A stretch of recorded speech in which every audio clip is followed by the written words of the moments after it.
les deux nœuds qui pourraient vous empêcher de faire d'importantes économies. Bonjour, c'est Dolmo Pierre-André, votre artisan menuisier, conseiller et concepteur en aménagement. Alors certainement, il vous est déjà arrivé de faire face à des nœuds difficiles à défaire et peut-être que vous avez baissé les bras et vous avez laissé tomber. Il est vrai que lorsqu'on tombe sur certains nœuds, il faut avoir de la motivation, il faut avoir du courage. Et il en est de même en bricolage. Quelquefois, on peut avoir des nœuds qui pourraient nous empêcher d'avancer. Et parmi ces nœuds, le premier, c'est de se dire, ben voilà, moi, je n'y connais rien en bricolage.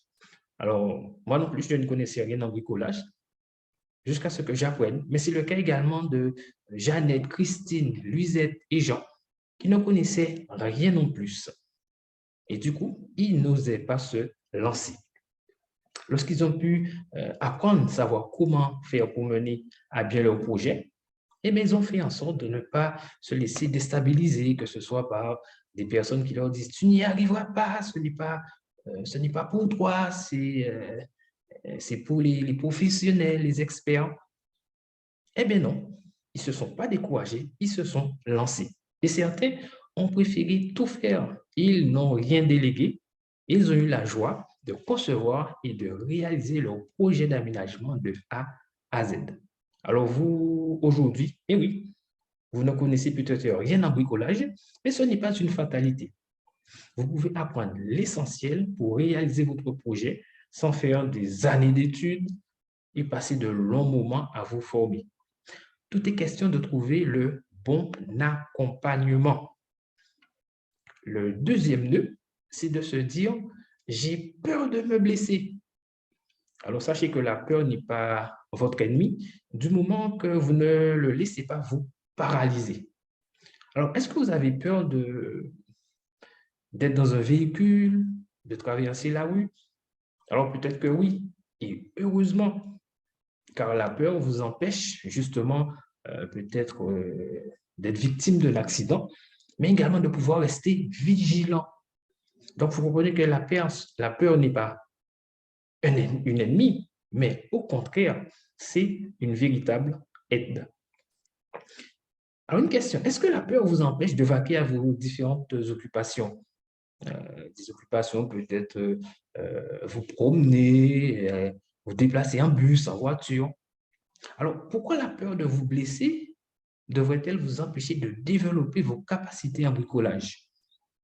Donc, vous avez appris à, on va dire, à bien connaître l'importance de la peur, vous appropriez cette peur, et dans la vie au quotidien, vous faites en sorte d'accomplir vos différentes activités tout en étant vigilant, tout en faisant attention.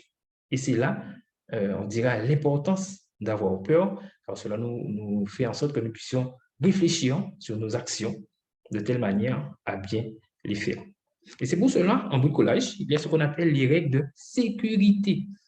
Et c'est pour cela qu'il est important de les respecter. Du moment qu'on les respecte, eh bien, vous pouvez donner vie à de belles créations. Voilà ce que dit Jacques, un débutant. Il dit, je m'équipe comme il faut. Chaussures fermées, casque, masque, lunettes, tout ce qui est nécessaire. Il demande comment tenir les outils, et notamment les scies, avec lesquels il faut bien faire attention. Et il veille à bien se déplacer tout au long de l'élément qu'il découpe et faire en sorte que le fil électrique ne reste pas coincé à un endroit et que cela ne puisse pas le gêner. Et il dit quelque chose de très important, il prend son temps. Et oui, il faut prendre son temps pour éviter les accidents et notamment respecter les règles de sécurité. D'ailleurs, si vous déléguez une partie de vos travaux, veillez à ce que les règles de sécurité soient respectées chez vous. Cela vous évitera pas mal d'ennuis. Alors, que votre manque de connaissances actuelles et la peur de vous blesser ne vous arrêtent pas. Ce samedi, je vous donnerai plus de conseils. Je vous invite alors à vous inscrire à notre webinaire, les 4 critères à prendre en compte pour concevoir une cuisine design, fonctionnelle et de qualité professionnelle en 2 semaines. Ce webinaire aura lieu ce samedi 20h, heure de Paris, et vous permettra par rapport à votre situation, votre projet, de prendre de la hauteur, de telle manière à avoir une vision d'ensemble de celui-ci, mais également vous trouverez de l'inspiration, des techniques, des astuces simples, efficaces, dans le but de mener à bien votre projet d'aménagement de cuisine. Vous pourrez poser des questions et avoir des réponses qui correspondent à votre situation. Au cours de ce webinaire, vous découvrirez donc notamment le secret des professionnels, qu'est-ce qui fait que ceci puisse vous donner un produit d'une qualité exceptionnelle. Donc, cela vous permettra de mener à bien votre projet. Vous verrez également les solutions alternatives, d'autres options dans le but d'économiser votre temps, votre argent, votre énergie. Nous verrons également ce qui fait gonfler le prix d'une cuisine et comment faire, justement pour réduire considérablement le coût de votre futur aménagement. Et enfin, vous découvrirez une solution innovante afin de reprendre le contrôle sur votre projet de conception et d'aménagement de votre cuisine. Donc, je vous invite à vous inscrire donc, avec le lien qui se trouve quelque part autour de cette vidéo afin d'être présent ce samedi pour ce webinaire. Réfléchissez également s'il y aurait des amis, des voisins, des membres de votre famille qui pourraient être intéressés par ce webinaire. Ainsi, ils pourraient également profiter donc, des conseils importants qui vous permettront de réussir l'aménagement de votre futur projet.